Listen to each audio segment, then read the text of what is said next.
ताम्रपत्र आए हैं नीदरलैंड से जो पीएम मोदी लेकर आए हैं, उनके बारे में क्या कहना चाहेंगे? जो ताम्रपत्र आए हैं नीदरलैंड से, बड़ी मजेदार उनकी कहानी है। तो जो चोल राजा थे, राजा और फिर उनके बाद राजेंद्र, इन्होंने एक गांव ही पूरा दान करा था। किसके लिए?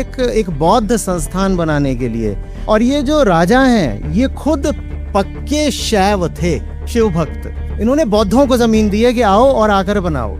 और ये जो ताम्रपत्र है ना, ये समझ लीजिए कि एक तरह की लैंड डीड है। तो कॉपर पर, ताम्र यानी तांबे पर उकेर कर उन्होंने दिया था, ताकि कभी खो न जाए, ताकि आने वाली पुश्तों में भी प्रमाण ये बना रहे कि हाँ साहब, ये जो लैंड है, ये ज़मीन है, ये जो गांव है, हमने अब बौद्धों को दे दिया है, तो अब उन्हीं का है, वापस नहीं लिया जाएगा।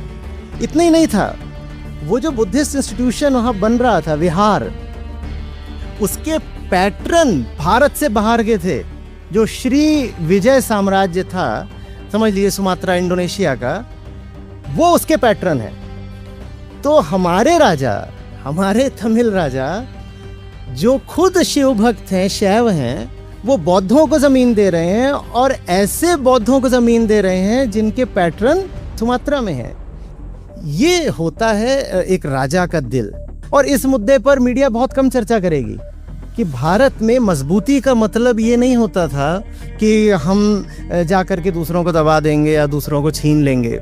और साथ में एक और मज़ेदार बात, यही जो श्री विजय साम्राज्य है, इसके विरुद्ध चोल राजाओं ने लड़ाइयाँ भी लड़ी हुई हैं। तो वो क्या कह रहे हैं, संदेश समझिए।